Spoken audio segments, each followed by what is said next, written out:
Milionário enfrenta o pior dia da vida. Até a faxineira fazer isso. Ele nunca imaginou que essas palavras definiriam o dia mais cruel da sua existência. Porque, até aquela manhã, Eduardo Valença acreditava ter controle absoluto sobre tudo: empresas, pessoas, destinos. Bilionário do setor imobiliário, respeitado, temido, admirado à distância. Mas naquele dia, tudo começou a ruir. Eduardo acordou antes do despertador, com o peito apertado e uma sensação estranha de perda, como se algo estivesse prestes a ser arrancado dele sem aviso. O silêncio da mansão parecia mais pesado do que o normal. Não havia risos, não havia passos apressados, nem mesmo o cheiro do café que costumava vir da cozinha todas as manhãs. Ele se levantou devagar, vestiu o paletó ainda amarrotado da noite anterior e caminhou até a janela. Lá fora, a cidade seguia indiferente. Carros passavam. Pessoas viviam, enquanto dentro dele algo já estava morrendo. O celular vibrou. Uma única mensagem. Precisamos conversar. Hoje. Era do advogado da família. Eduardo já conhecia esse tom. Era o mesmo tom que precede quedas, falências, traições. Minutos depois, sentado no banco de couro do carro, ele ouviu as palavras que nenhum homem poderoso está preparado para escutar. As acusações haviam sido aceitas. As contas estavam bloqueadas. A imprensa já tinha acesso a tudo. Um escândalo financeiro, armado por alguém de dentro. Alguém que ele confiava. Em poucas horas, Eduardo deixou de ser o homem intocável para se tornar o alvo perfeito. O nome que antes inspirava respeito, agora causava desprezo. Olhares atravessavam o vidro do carro como lâminas. Mensagens não respondidas se acumulavam no telefone. Quando chegou à empresa, não houve aplausos, não houve cumprimentos, apenas silêncio e portas se fechando. Naquela mesma tarde, o conselho decidiu afastá-lo, não por provas, mas por medo. Eduardo saiu do prédio pela porta dos fundos, sozinho, humilhado, derrotado, e pela primeira vez na vida, sem saber para onde ir. Ao entardecer, ele voltou para casa. Aquela casa gigantesca, fria, que agora parecia zombar da sua ruína. O portão se abriu lentamente, como se também o julgasse. Eduardo entrou e largou as chaves sobre a mesa. O som ecoou alto demais. Foi então que ele ouviu vozes.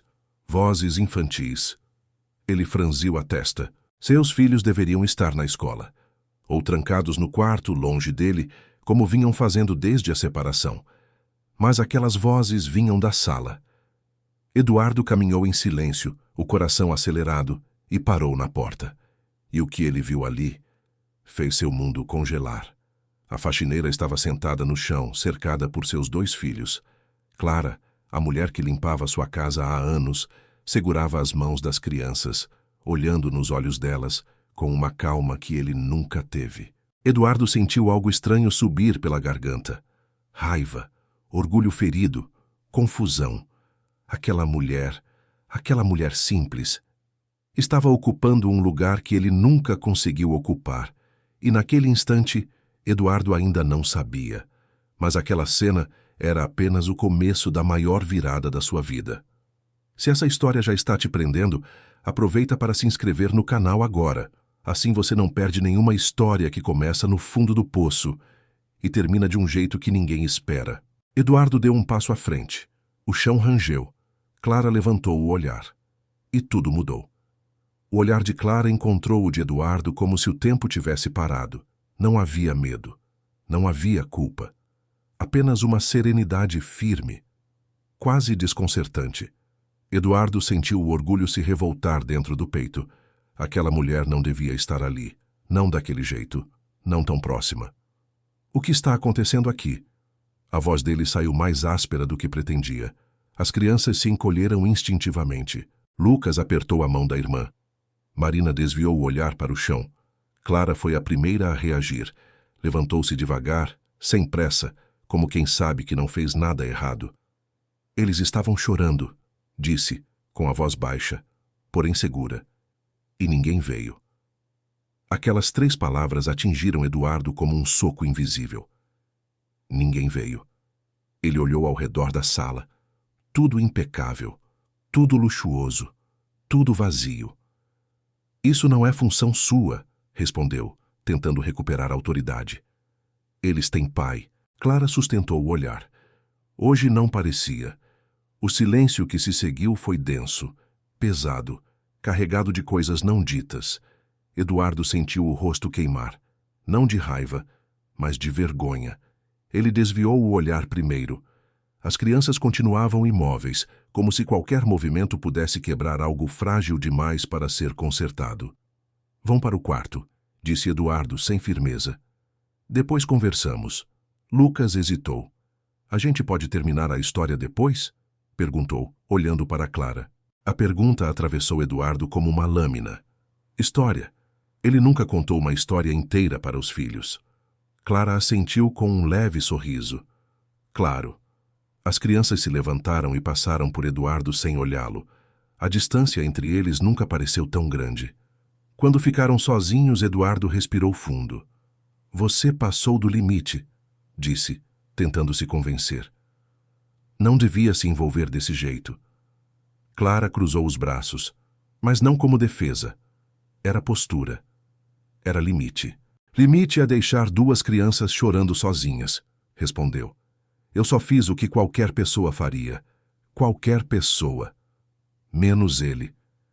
Eduardo riu, um riso curto, amargo. Você não entende como as coisas funcionam aqui. Clara o observou por um instante longo demais. Eu entendo mais do que o senhor imagina. Ele franziu a testa. O que quer dizer com isso? Clara respirou fundo, como se estivesse escolhendo as palavras com cuidado. Essas crianças não estão sofrendo por falta de dinheiro. Estão sofrendo por falta de presença. Eduardo sentiu o estômago se revirar. Cuidado, disse. Você está falando com seu empregador. E o senhor está falando com alguém que vê seus filhos todos os dias. A frase ficou suspensa no ar. Eduardo sentiu algo quebrar dentro dele. Um pedaço pequeno, mas essencial. Ele virou de costas, caminhou até o bar da sala e serviu um uísque. A mão tremia. Você não faz ideia do que aconteceu hoje, murmurou. Clara hesitou. Eu ouvi na rádio. Ele congelou. Já estão falando? Desde o meio-dia, o mundo dele estava mesmo desmoronando. Eu perdi tudo, disse quase num sussurro. Minha empresa, meu nome, minha reputação. Clara não respondeu de imediato. E o senhor acha que perdeu seus filhos também? Perguntou com cuidado. Eduardo fechou os olhos. Talvez eu nunca tenha tido. O silêncio que se seguiu não foi acusador. Foi humano. Clara deu um passo à frente. Ainda dá tempo, disse. Mas não muito. Ele riu de novo, sem humor. Você fala como se soubesse. Eu sei o que é crescer esperando alguém voltar para casa, respondeu. E ele nunca voltar. Aquela frase abriu uma ferida antiga. Eduardo virou-se lentamente. Por que você continua aqui? Perguntou. Com tudo isso acontecendo, você podia ir embora. Clara sustentou o olhar firme. Porque alguém precisa ficar. Naquele instante, Eduardo sentiu algo que não sentia há anos. Medo. Não de perder dinheiro, mas de perceber que a mulher que limpava sua casa conhecia seus filhos melhor do que ele. E aquilo doía mais do que qualquer escândalo. Se você já passou por algo parecido, comenta de que cidade você está assistindo. Essas histórias ganham ainda mais força quando chegam a quem realmente sente cada palavra. Eduardo subiu as escadas sem dizer mais nada. Cada degrau parecia um julgamento. No quarto, sentado à beira da cama, ele finalmente deixou as lágrimas caírem. E enquanto isso, lá embaixo, Clara arrumava a sala em silêncio, sem saber que, muito em breve, seria colocada no centro de uma decisão capaz de destruir ou salvar aquela família. Eduardo passou a noite em claro. O teto do quarto parecia distante demais, como se ele estivesse deitado sob um peso invisível. Cada palavra de Clara ecoava na mente dele com uma precisão cruel. Essas crianças não estão sofrendo por falta de dinheiro. Ele sempre acreditou que dinheiro fosse proteção. escudo, garantia de futuro. Mas naquela madrugada, pela primeira vez, Eduardo percebeu que havia construído um império e deixado um vazio dentro da própria casa. O dia amanheceu cinza. A chuva fina batia contra as janelas, arrastando consigo a ilusão de controle que ele ainda tentava manter. Ao descer para o café, Eduardo encontrou a mesa posta. Simples, sem excessos. Nada como os banquetes que costumava oferecer para investidores. Lucas e Marina estavam sentados, em silêncio. Clara servia o leite com cuidado, como se cada gesto fosse importante. Eduardo parou na porta. Por um instante, ninguém falou nada. "Bom dia", disse ele por fim. As crianças responderam baixo, quase por educação. Clara apenas assentiu com a cabeça.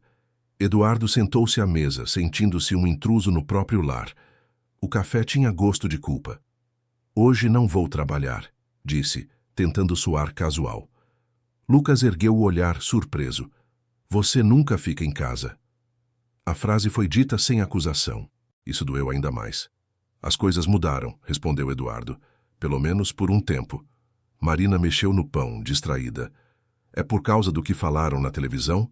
Eduardo travou. "O que falaram?" perguntou tenso. "Que você enganou pessoas", disse ela. "Que você é ruim." O coração dele afundou. "Eu não sou ruim", respondeu rápido demais. "Eu cometi erros." Clara observava em silêncio, atenta, sempre atenta. "Às vezes", disse ela com cuidado, "as pessoas machucam outras tentando proteger algo que acreditam ser certo." Eduardo sentiu o peso daquelas palavras. Não eram defesa, eram verdade. Depois do café, as crianças foram para o quarto. Eduardo ficou na cozinha, encarando a xícara vazia. "Você não devia dizer essas coisas para eles", falou sem convicção. "Alguém precisa ajudá-los a entender o mundo", respondeu Clara, "antes que ele os machuque demais." Eduardo respirou fundo. "Você fala como se fosse mãe deles." O silêncio caiu pesado. Clara apoiou as mãos na bancada. "Eu não sou", disse, "mas sei o que é ser filha de um homem ausente." Eduardo ergueu o olhar. "Meu pai era porteiro", continuou ela. "Trabalhava dobrado, chegava tarde. Não era um homem ruim, só cansado demais para perceber o que estava perdendo." A voz dela vacilou pela primeira vez. "Quando ele morreu, eu percebi que o pouco tempo que tivemos foi tudo." Eduardo sentiu o peito apertar. "Por que você está me contando isso?" Clara hesitou. "Porque eu vejo o mesmo olhar nos seus filhos. O olhar de quem espera e começa a desistir." Eduardo se levantou bruscamente. "Chega", disse. "Isso não é conversa para funcionários." Clara abaixou a cabeça. "Tem razão", respondeu. "Desculpe." Ela passou por ele em silêncio, mas algo havia sido plantado. Naquela tarde, Eduardo tentou ligar para antigos aliados. Nenhuma chamada atendida, nenhuma mensagem respondida, até que o telefone tocou. "Eduardo", disse a voz do advogado, "precisamos falar sobre o bloqueio dos bens pessoais." "O quê?" Ele sentiu o chão sumir. "A casa pode entrar na lista." Eduardo desligou sem responder. A casa, o único lugar que restava. Ele caminhou pelos corredores observando detalhes que nunca tinha notado. Desenhos infantis presos na geladeira, brinquedos organizados com cuidado. Tudo obra de Clara. Foi então que ele entrou no quarto das crianças sem bater. Lucas e Marina estavam sentados na cama, olhando fotos antigas. "Quem é essa?" perguntou Eduardo, apontando para uma mulher jovem, sorridente. Marina respondeu baixo. "Nossa mãe." Eduardo sentiu o peso do passado, a separação, as brigas, as ausências. "Ela ligou ontem", disse Lucas. "Quer que a gente vá morar com ela." O coração de Eduardo disparou. "O quê?" "Ela disse que aqui não é mais seguro", completou Marina. "Por sua causa." A frase o destruiu. Eduardo saiu do quarto sem conseguir responder. Na lavanderia encontrou Clara dobrando roupas. "Eles vão embora", disse ele sem rodeios. Clara fechou os olhos por um segundo. "Quando?" "Em breve." Ela respirou fundo. "Então o senhor precisa decidir rápido." "Decidir o quê?" Clara se virou lentamente. Se vai continuar perdendo tudo, ou se, pela primeira vez, vai lutar pelo que realmente importa. Eduardo sentiu o mundo girar, porque naquele momento ele percebeu algo aterrador. A faxineira era a única pessoa que ainda acreditava que ele podia ser melhor, e isso o apavorava mais do que qualquer escândalo. Se essa história está te tocando de alguma forma, comenta de onde você está assistindo. Às vezes, compartilhar a dor é o primeiro passo para não se sentir sozinho. Eduardo encostou na parede, respirando com dificuldade, e, sem saber, acabava de chegar ao ponto sem retorno. Eduardo passou o resto do dia andando pela casa como um estranho. Cada objeto parecia acusá-lo. Cada silêncio gritava. No fim da tarde, quando a chuva voltou a cair, ele encontrou Clara no quintal coberto, sentada em um banco simples, olhando o nada. Ela segurava um envelope amassado nas mãos. "Vai embora hoje?" Ele perguntou, sem saber por quê.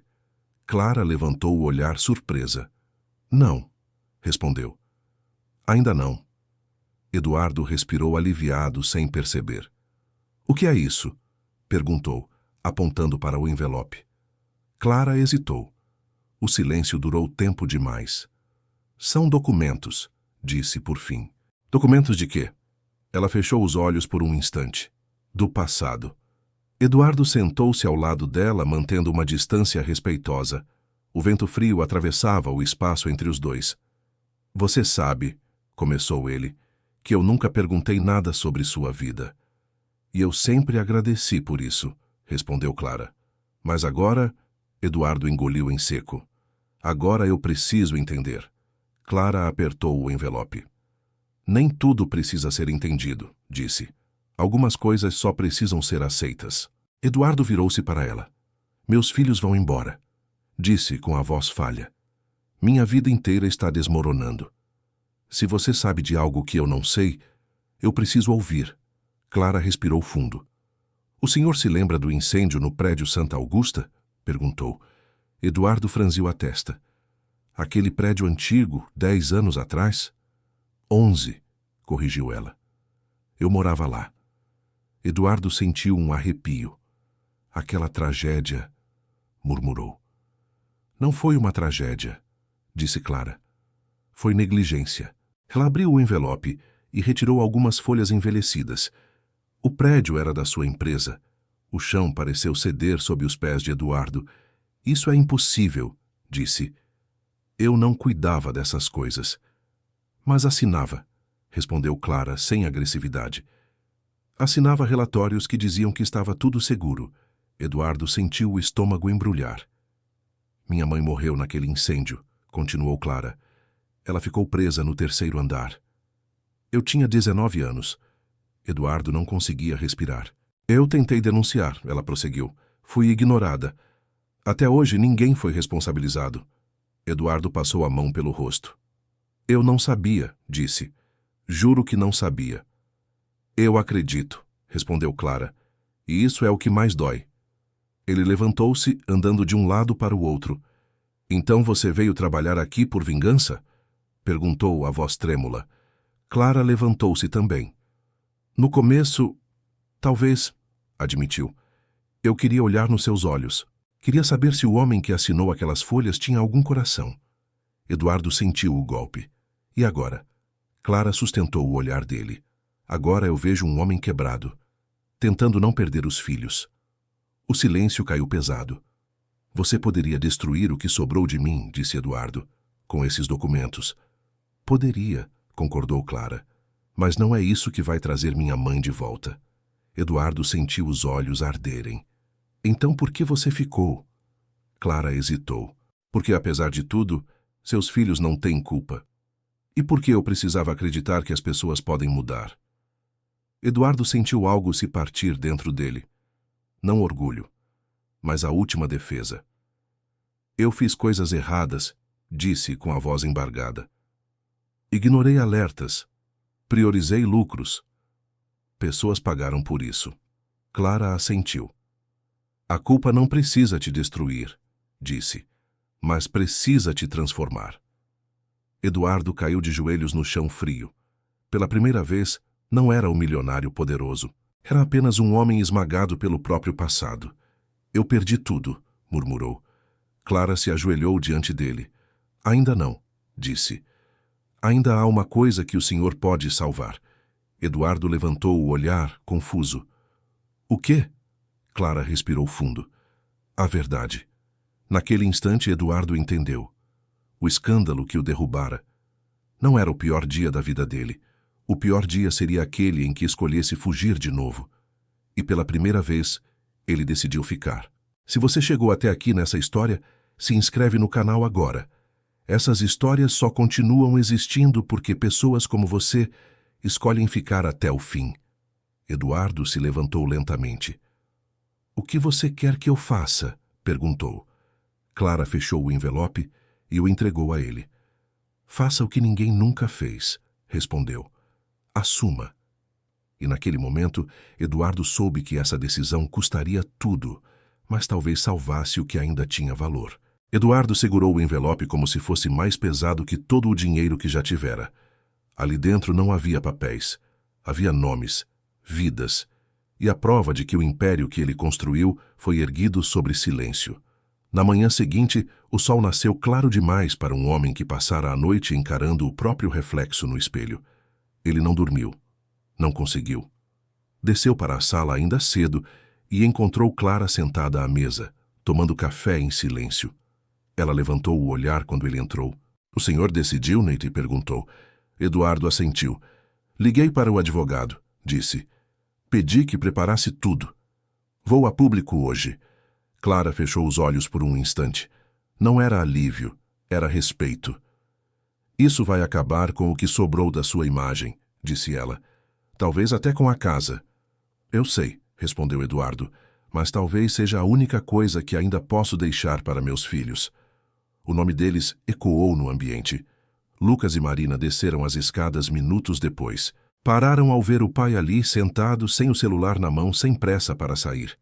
Vocês não vão à escola hoje, disse ele. Quero passar o dia com vocês. Lucas franziu a testa. Por quê? Eduardo respirou fundo. Porque eu perdi tempo demais fingindo que sempre haveria amanhã. Marina observou o pai por alguns segundos. Você vai embora também? Perguntou baixinho. A pergunta quase o quebrou. Não, respondeu, firme. Dessa vez não. Mais tarde, no centro da cidade, Eduardo entrou na sala de coletiva. Câmeras, microfones, olhares famintos por queda. O mesmo homem que antes era bajulado, agora era esperado como espetáculo. Ele se sentou, respirou e começou. Eu estou aqui para assumir responsabilidade. O murmúrio tomou a sala. Durante anos, eu assinei documentos sem questionar consequências. Pessoas morreram por causa disso. Flashes explodiram. Eu falhei como empresário e como ser humano. O advogado tentou intervir. Eduardo ergueu a mão. Não, disse. Hoje não, ele falou do prédio, do incêndio, da negligência, da culpa. Estou abrindo mão do que resta do meu patrimônio para indenizar as famílias. E estou me entregando à justiça. Silêncio. Depois, caos. Naquela mesma tarde, a notícia estava em todos os lugares. Uns o chamavam de louco, outros de mentiroso tentando salvar a imagem. Mas nada disso importava mais. Quando voltou para casa, encontrou as malas na sala. O coração disparou. O que é isso, né? Perguntou. Clara se levantou. As crianças, disse. A mãe delas chegou. Eduardo sentiu o chão desaparecer. A porta se abriu. A ex-mulher entrou com um olhar duro, decidido. Eu vi tudo, disse ela. A coletiva. E eu não confio em você. Eduardo não discutiu.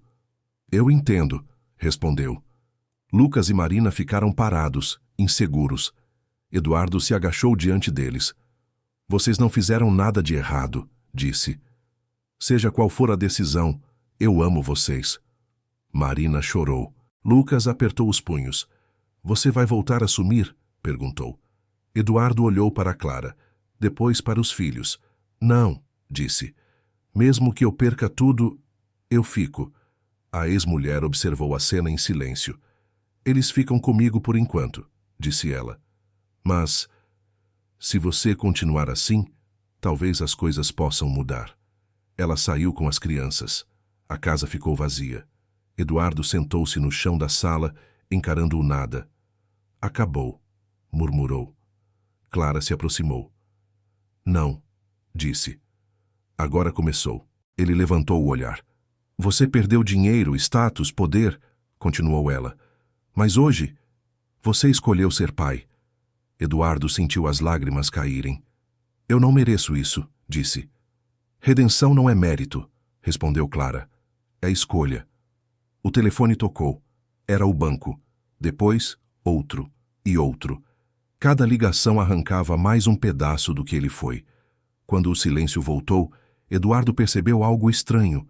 Ele ainda respirava. E pela primeira vez, sem medo. Clara pegou a bolsa. Vou embora, disse. O coração dele disparou. Por quê? Ela hesitou. Minha missão aqui terminou. Eduardo sentiu o vazio se abrir de novo. Não, disse, quase suplicando. Fique. Clara o olhou por longos segundos. Então prometa, disse ela, que nunca mais vai fechar os olhos. Eduardo assentiu. Eu prometo. E naquele instante, algo silencioso e profundo nasceu entre eles. Não paixão ainda, mas respeito e esperança. Os meses que se seguiram foram os mais silenciosos da vida de Eduardo Valença, e também os mais verdadeiros. A mansão já não tinha o mesmo brilho. Alguns móveis foram vendidos, alguns cômodos fechados, mas, curiosamente, o ar parecia mais leve. Eduardo acordava cedo, preparava o próprio café e, quase sempre, encontrava Clara sentada à mesa, organizando contas, listas, pequenas rotinas que antes ele desprezava. Não havia mais ordens. Havia conversas. O processo judicial avançava. Jornais ainda o citavam. Alguns com ódio, outros com surpresa. Mas ninguém mais gritava dentro dele. Uma tarde, enquanto arrumava caixas no escritório vazio, Eduardo encontrou um desenho antigo. Lucas havia feito anos atrás. Era uma casa grande e um homem pequeno parado do lado de fora. Eduardo sentou-se no chão. Chorou em silêncio. Na semana seguinte, recebeu uma ligação inesperada. Pai, a voz de Lucas do outro lado da linha. A gente pode ir aí no sábado? O coração de Eduardo quase parou. Claro, respondeu tentando não falhar. Claro que pode. Quando as crianças chegaram, encontraram um homem diferente. Não havia promessas exageradas, nem presentes caros. Havia presença. Eduardo ouviu. Errou. Pediu desculpas. E pela primeira vez, ficou. Clara observava tudo à distância, com cuidado. Ela sabia que algumas reconstruções não precisam de plateia. Naquela noite, depois que as crianças dormiram, Eduardo encontrou Clara no quintal. Eu pensei que você fosse embora, disse ele. Pensei também, respondeu ela. Mas percebi algo. O quê? Clara olhou para o céu escuro. Que minha mãe teria orgulho do homem que você está tentando se tornar. Eduardo sentiu o peso daquelas palavras. Eu nunca vou conseguir consertar tudo, disse. Não, respondeu Clara. Mas pode impedir que se repita. O silêncio entre eles não era mais tenso. Era confortável. Clara, ele começou. Ela ergueu a mão. Ainda não, disse. Algumas histórias precisam de tempo. Eduardo assentiu. Meses depois, a sentença saiu. Perdas financeiras severas. Trabalho comunitário obrigatório. Responsabilidade assumida. Eduardo aceitou tudo. Durante uma visita a um abrigo reconstruído com recursos do que restava do seu patrimônio, uma placa simples foi colocada na entrada. Memória não é passado, é responsabilidade. Eduardo leu em silêncio. Clara estava ao lado dele. Você sabe, disse ela, que aquele dia, o pior da sua vida. Eduardo assentiu. Salvou a minha. Ela o olhou, surpresa. Se você não tivesse voltado para casa daquele jeito, se não tivesse visto aquela cena, eu nunca teria tido coragem de fazer o que fiz. Clara respirou fundo. Às vezes, disse ela, a vida precisa quebrar alguém. Para que ele finalmente enxergue. Eduardo sorriu. Um sorriso pequeno, honesto. Naquele dia, ao fechar a porta de casa, ele percebeu algo simples e definitivo. Ele já não era o homem mais rico da sala, mas era, finalmente, o homem presente. E tudo começou no pior dia da sua vida, quando a faxineira fez aquilo que ninguém mais teve coragem de fazer. Ficou. Se essa história te tocou, comenta de que cidade você está assistindo. Cada história compartilhada aqui encontra alguém que precisa ouvi-la. E assim, sem aplausos, sem manchetes, Eduardo Valença começou sua maior conquista. Não um império, mas uma segunda chance.